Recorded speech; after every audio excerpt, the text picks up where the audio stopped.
Na Brdu pri Kranju se je odvil zdaj že tradicionalni dogodek, ki mladim športnikom in umetnikom ponuja odlično priložnost, da nabirajo nova znanja na področju finančne preskrbljenosti in ob tem prisluhnejo tudi osebnim zgodbam, ki učijo in navdihujejo.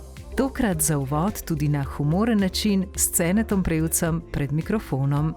Današnji dogodek Kariera po karieri, o financah malo drugače, je v bistvu že tretja izvedba dogodka, kjer poskušamo v zavarovalnici Triglav mlade športnike, perspektivne športnike, tudi parašportnike, kulturnike in umetnike ozaveščati o pomenu finančne varnosti, o tem, zakaj je dobro že prej v času svoje kariere poskrbeti za zavarovanje, za investiranje in pravzaprav, kaj lahko s tem doprinesemo v svoji drugi karieri. Svoje znanje so podelili strokovnjaki z področja financ in zavarovanja, svoje bogate izkušnje pa med drugimi tudi naši odlični športniki in parašportniki. Mladi športniki te stvari čim večkrat slišijo. Prepričan sem, da se v večini ne da priti na te dogodke, ampak se mi zdi, da z leti večkrat prideš, večkrat slišiš, bolj začneš podzavestno razmišljati o tem. In ko pride do situacije, da kakšno stvar potrebuješ, v bistvu spoznaš, da si to že nekje slišal in to znanje lahko uporabiš.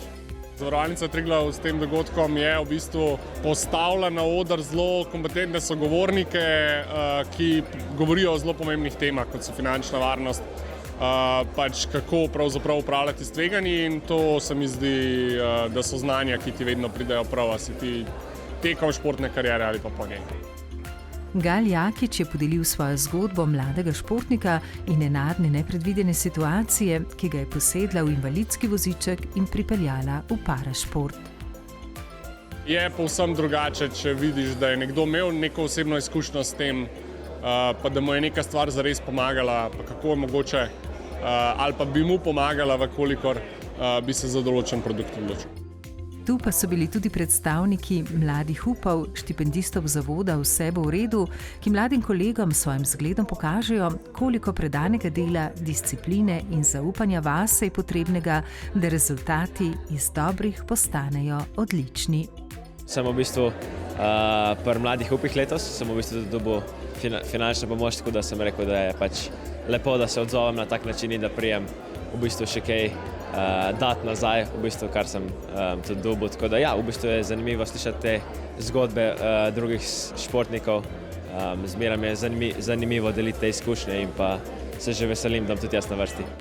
Prav vsak poslušalec ima tudi svojo zgodbo, zato se tako lažje vživijo v različne življenjske situacije in prisluhnejo tudi znanjem, ki jih podelijo strokovnjaki.